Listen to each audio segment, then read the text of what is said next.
ময়মনসিংহের ঐতিহ্যবাহী circuit house মাঠে আবারও শুরু হচ্ছে ঢাকা ডিভিশন নর্থ অনূর্ধ্ব 14 স্কিল ক্যাম্প। এখান থেকেই তৈরি হবে ফিউচার ন্যাশনাল প্লেয়ার।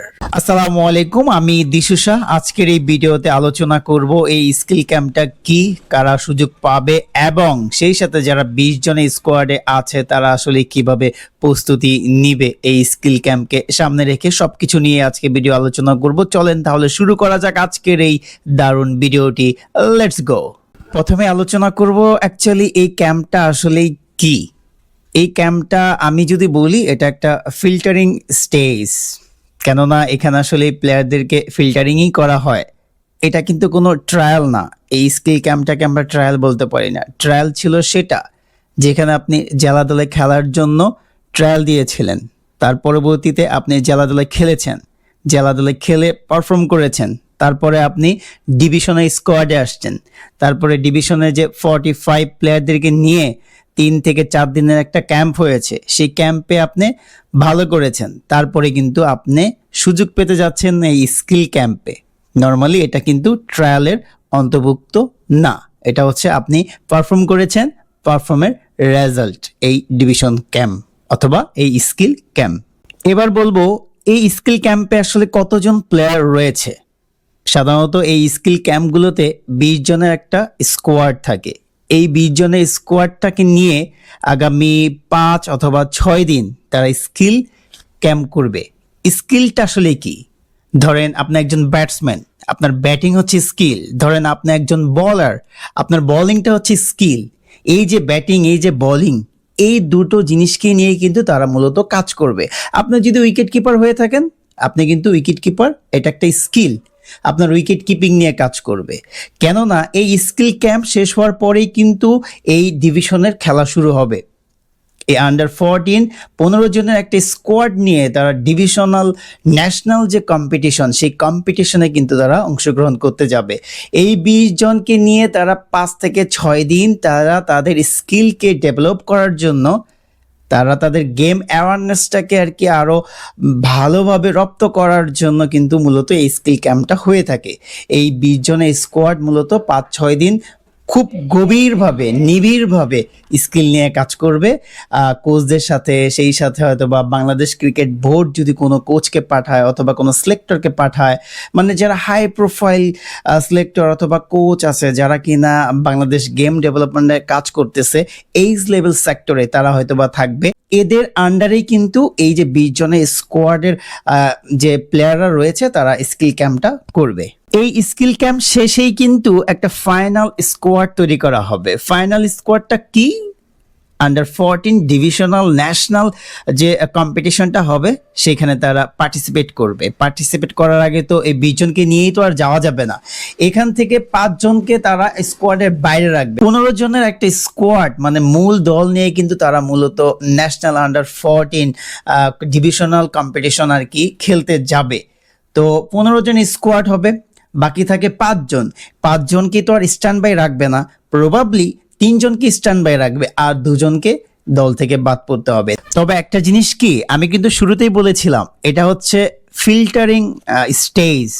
এখান থেকে যে যতটুকু পারবে নিজের স্কিলটাকে ডেভেলপ করে সামনের দিনগুলোতে কাজে লাগানো, এটাই হচ্ছে এই স্কিল ক্যাম্পের মূল থিম আমার কাছে মনে হয়। আমি জানি না যারা এই থিমে কাজ করতেছে অথবা এই স্কিল ক্যাম্পটা কেন, এটা তাদের কাছে ডিফারেন্ট কিছু মনে হতে পারে, তবে আমার কাছে মনে হয় এটাই হচ্ছে মূল থিম। এবার আমি আলোচনা করব এই ক্যাম্পটা আসলে কেন গুরুত্বপূর্ণ।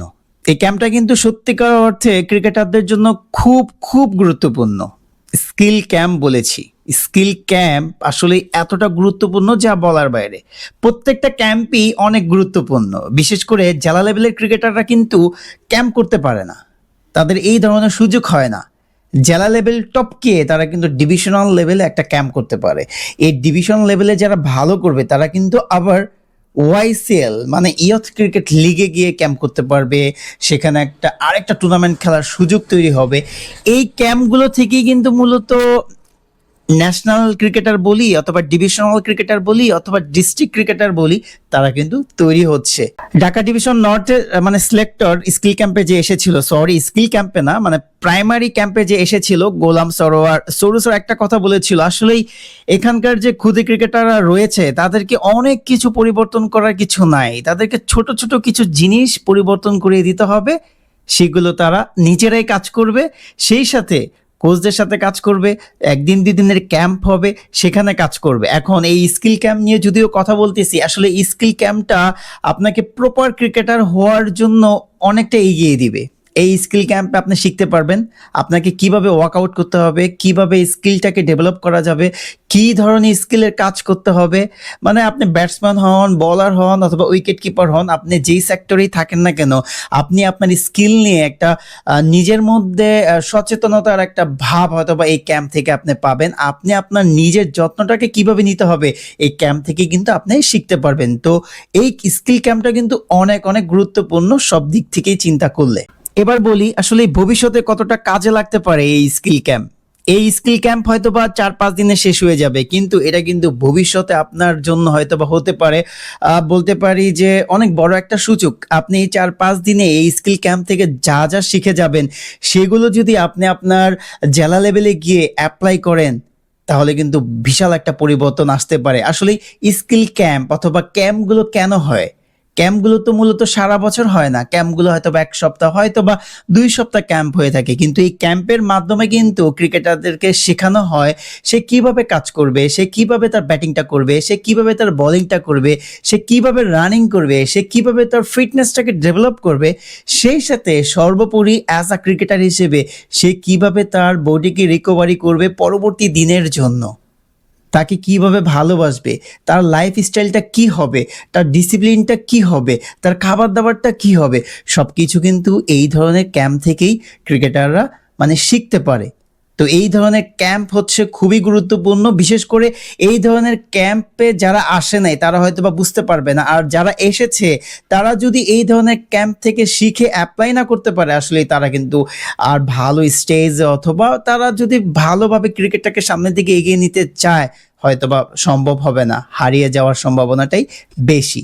তো যারা এই ক্যাম্পে আছো, বি সিরিয়াস, এই ক্যাম্প থেকে যতটুকু তুমি শিখতে পারবে সামনের দিনগুলোতে তুমি ততটা অ্যাপ্লাই করার চেষ্টা করবে, তাহলে হয়তোবা সামনের দিনগুলোতে তোমার ক্রিকেটের যাত্রা অনেকটা সহজ হবে। এবার আমি কথা বলবো এই স্কিল ক্যাম্পে আসলে সিলেক্টররা অথবা কোচেরা যারা আর কি এই খুদে ক্রিকেটারদেরকে পর্যবেক্ষণে রাখে, তারা মূলত কি দেখে, ব্যাটসম্যান বলারদের আসলে কি দেখে। আমি শুরুতেই বলবো টেকনিক, বেসিক। একটা ব্যাটসম্যান কতটা টেকনিক নিয়ে ব্যাটিং করতেছে, একটা ব্যাটসম্যান কতটা বেসিকে ব্যাটিং করতেছে। সর্বোপরি আপনার যদি ফান্ডামেন্টাল ফাউন্ডেশনটা যদি ভালো না থাকে, আপনার স্কিল কিন্তু ভালো হবে না। স্কিলটা হচ্ছে অনেক গুরুত্বপূর্ণ। টেকনিক ভালো হবে আপনার স্কিল থাকলে, বেসিক ভালো হবে আপনার স্কিল থাকলে।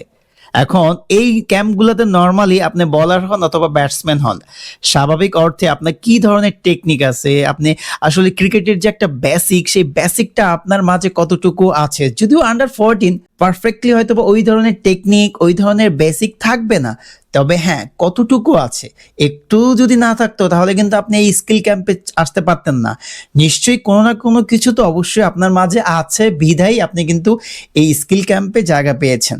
তারপরে যে কথাটা বলবো, ডিসিপ্লিন।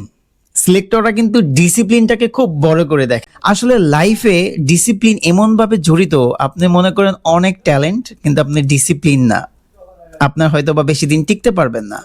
আপনাকে ডিসিপ্লিন হতেই হবে, অ্যাজ আ ক্রিকেটার হিসেবে হন অথবা আপনি যে কোনো সেক্টরে থাকেন না কেন, ডিসিপ্লিন কনসিস্টেন্ট আপনাকে হতেই হবে। একমাত্র ডিসিপ্লিনই আপনাকে তৈরি করবে কনসিস্টেন্ট। তো এই ক্যাম্পগুলোতে সাধারণত কোচেরা বা সিলেক্টররা খুব গভীরভাবে দেখে যে একটা ক্রিকেটার কতটা ডিসিপ্লিন, সে তার কাজে কতটা ডিসিপ্লিন, সে কাজগুলোকে কিভাবে করতেছে, তার কাজের মধ্যে ডিসিপ্লিন আছে কিনা, এগুলো কিন্তু খুব সুন্দরভাবে সিলেক্টররা খেয়াল করে। তো don't miss it, be discipline. এবার বলবো 3 নাম্বার, ফিটনেস। ফিটনেস হচ্ছে আপনি ক্রিকেটার হন অথবা আপনি যে কোনো স্পোর্টসে থাকেন না কেন, ফিটনেস হচ্ছে সর্বপ্রথম একটা পার্ট যেটা আপনাকে আপনার মাঝে রাখতেই হবে। ফিটনেস যদি আপনার লো থাকে, আপনি হয়তো বা বর্তমান সময়ে যে ক্রিকেট মডার্ন ক্রিকেটে আপনি টিকে থাকতে পারবেন না। ফিটনেসটা খুবই গুরুত্বপূর্ণ। আর এই ধরনের ক্যাম্পগুলোতে কিন্তু ফিটনেসটাকে খুব ভালোভাবেই দেখা হয়, কেননা ফিটনেস মানে ক্রিকেট, ক্রিকেট মানে ফিটনেস। ভুল বললাম, ফিটনেস মানে স্পোর্টস, স্পোর্টস মানেই ফিটনেস। আমার কাছে মনে হয়, আপনার কাছে কি মনে হয়? ফিটনেসটা কিন্তু অনেক গুরুত্বপূর্ণ, ফিটনেসটাকে মিস করা যাবে না। ডে বাই ডে আপনি যদি ক্রিকেট খেলে থাকেন অথবা অন্য কোনো স্পোর্টসে থাকেন, ফিটনেসটাকে কিন্তু অবশ্যই আপনার সাথে রাখতে হবে। এই স্কিল ক্যাম্পগুলোতে সিলেক্টররা আরেকটা জিনিস খুব ভালোভাবে দেখে, আন্ডার 14 লেভেল, একদম মানে বিগিনিং লেভেল। এই বিগিনিং লেভেলে আসলে গেম অ্যাওয়ারনেসটাকে কিন্তু খুব ফোকাস করা হয়।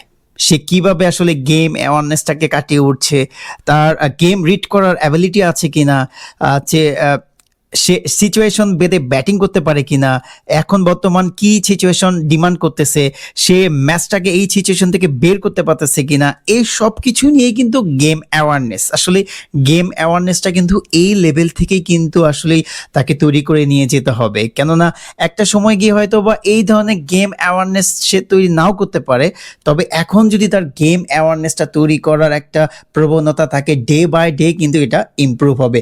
আর এই ধরনের স্কিল ক্যাম্পে, সেটা হতে পারে আন্ডার 14, আন্ডার 16, আন্ডার 18, এই ধরনের স্কিল ক্যাম্পগুলোতে কিন্তু ক্রিকেটারদেরকে খুব সুন্দরভাবে পর্যবেক্ষণ করা হয় যে আসলে কার কত গেম অ্যাওয়ারনেসটা ভালো। আপনার গেম অ্যাওয়ারনেসটা কি ভালো?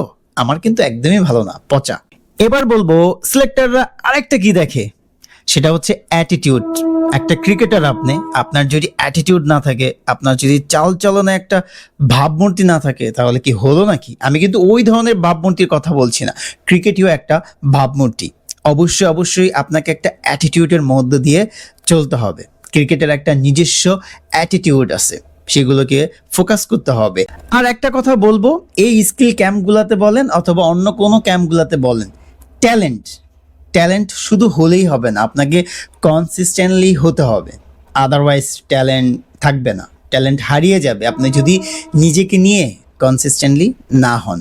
এই চ্যাপ্টারে আমি আলোচনা করব আসলে আপনি কিভাবে প্রস্তুত হবেন।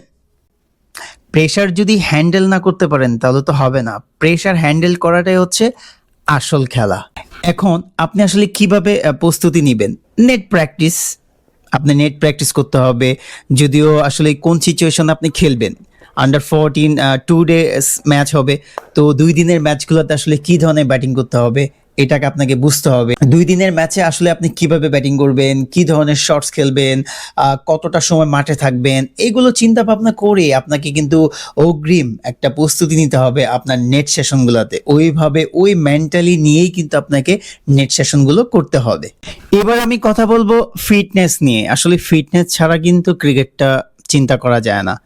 আপনি যদি ভালো লেভেলে ক্রিকেট খেলতে চান, সেটা হতে পারে এই বয়স ভিত্তিক থেকেই শুরু। অবশ্যই আপনার ফিটনেসটাতে মনোযোগী হতে হবে। ফিটনেসটা নিয়ে গাফিলতি করলে হবে না। ফিটনেসটাকে ভালোভাবে করার চেষ্টা করতে হবে। শুধু ফিটনেস করলেই হবে না, নিজের মধ্যে ফিটনেসটাকে আনতে হবে, রেস্ট নিতে হবে, রিকভারি করতে হবে, তাহলে আপনার ফিটনেসটা ইমপ্রুভ হবে। আর ফিটনেস ইমপ্রুভ করতে গেলে সবার আগে আপনার ঘুমের যে একটা সময় বা ঘুম, এটা অনেক গুরুত্বপূর্ণ। ঘুমটাকে ঠিকঠাক মতো নিয়ে আসতে হবে। এবার আমি কথা বলবো খুব গুরুত্বপূর্ণ একটা পার্ট নিয়ে, সেটা হচ্ছে প্রপার মাইন্ডসেট। ক্রিকেট কিন্তু আসলে মাইন্ডসেটের একটা খেলা। আপনার মাইন্ডসেটটা যত ভালো হবে, আপনি তত ভালো ক্রিকেট খেলবেন, তত ভালো ক্রিকেটটা শিখতে পারবেন। মাইন্ডসেটটা খুবই গুরুত্বপূর্ণ। একদিন আপনি সেঞ্চুরি মারবেন, আরেকদিন আপনি 0 রানে আউট হবেন, কিন্তু আপনার মাইন্ডসেটই আপনাকে সামনের দিকে নিবে নাকি আপনাকে পিছনের দিকে নিয়ে আসবে সেটা নির্ধারণ করে দিবে। আপনি 0 রানে আউট হতেই পারেন, অবাক হওয়ার কিছু নেই। আপনি সেঞ্চুরি, আপনি ডাবল 100 মারবেন, এতেও অবাক হওয়ার কিছু নেই। আপনি ক্রিকেট খেলেন, এমনটা আপনার দ্বারাই হবে। মাইন্ডসেটটা অনেক গুরুত্বপূর্ণ। কেন বলছি? আপনি যত পজিটিভ মাইন্ডে থাকবেন, আপনি তত ভালো ইনিংস বিল্ড আপ করতে পারবেন, সেই সাথে ভালো ক্রিকেট খেলতে পারবেন। হতাশা আসবে না আপনার মাঝে। খারাপ সময়কে আপনি দ্রুত রিকভারি করতে পারবেন প্রপার একটা ক্রিকেটীয় মাইন্ডসেট হলে। এবার যে কথাটা বলবো এটা খুবই গুরুত্বপূর্ণ কথা। কোচের কথা শুনতে হবে। আমি একটু জেনে গেলাম, আমি একটু বুঝে গেলাম, আমি এই শটসটা খেলতে পারছি, আমি এখন সব পারি, এরকমটা মাইন্ডে নিয়ে আসা যাবে না। কোচের কথা শুনতে হবে। কোচ কিভাবে আমাকে রানিং করতে বলতেছে, আমার রানিং প্ল্যানটা কি, আমাকে কিভাবে নেট সেশনে প্ল্যান দিচ্ছে, আমাকে কোন ব্যাটিং ড্রিলটা দিচ্ছে, কোচ কখন কি করতে বলছে, কোচ কিভাবে আমার প্র্যাকটিসের প্ল্যান সাজাচ্ছে, কোচ আমাকে কি পরামর্শ দিচ্ছে, এই সব কিছু শুনতে হবে। আপনি যদি কোচের কথা না শুনেন, কোচকে যদি না মানেন, তাহলে হয়তোবা আপনার এই ক্রিকেটটা শেখা হয়তোবা সুন্দর হবে না। ময়মনসিংহের যারা এই স্কিল ক্যাম্পে আছো, এই ক্যাম্পটা কিন্তু আসলে অনেক গুরুত্বপূর্ণ, কেননা বিগিনিং লেভেল আন্ডার 14 এটা এমন একটা লেভেল, ক্রিকেট শুরুর প্রথম ধাপেই যারা ডিস্ট্রিক্ট লেভেলে চান্স পেয়েছো, তারপরে ডিস্ট্রিক্ট লেভেল খেলে বিভাগীয় লেভেলের ক্যাম্পে আছো, তারপরে বিভাগীয় দলে হয়তো বা খেলতে পারো, এরকম একটা পরিস্থিতিতে আছো। এই ক্যাম্পটা কিন্তু আসলে অবহেলায় নিও না। এই ক্যাম্পটা অনেক অনেক গুরুত্বপূর্ণ, হয়তো বা লাইফ চেঞ্জ করে দিতে পারে। কেন এমনটা বলছি, এই যে ডিভিশন ক্যাম্পের পরে হয়তো বা অনেকে ডিভিশন খেলবে, ডিভিশনে ভালো খেললে কিন্তু আন্ডার 15 ওয়াইসিএল, তারপর আন্ডার 15 বাংলাদেশ জাতীয় দল গঠন করা হয়। লাইফ চেঞ্জের একটা পার্ট হচ্ছে এই ক্যাম্প। তো অবশ্যই যারা এই ক্যাম্পে আছো, খুব গুরুত্বপূর্ণ এই ক্যাম্প, খুব সিরিয়াসভাবে এই ক্যাম্পটা নেওয়ার চেষ্টা করো। এই ক্যাম্প থেকে যত ভালো কিছু শিখতে পারো আর অ্যাপ্লাই করতে পারো, সেটাই তোমার ক্রিকেটের জন্য সেরা হবে। ভিডিওর একদম শেষ প্রান্তে চলে এসেছি। এই ভিডিওটা বেশি বেশি শেয়ার করো, কেননা এই ভিডিওটা কারো হয়তো বা লাইফ চেঞ্জ করে দিতে পারে। আর এই ধরনের আপডেট ভিডিও আরও চাও কিনা অবশ্যই কমেন্ট করে জানাবে। আর আর কি বলবো, আর কোনো কিছু বলার নাই। সবার জন্য অনেক অনেক শুভকামনা, সেই সাথে আমার জন্য কিন্তু তোমরা দোয়া করবে, আর আমাকে যেভাবে সাপোর্ট দিয়ে যাচ্ছ ঠিক সেভাবে আমাকে সাপোর্ট করে যাবে। তো আবার দেখা হচ্ছে পরবর্তী কোনো নতুন ভিডিওতে অথবা নতুন কোনো ব্লগে। আল্লাহ হাফেজ।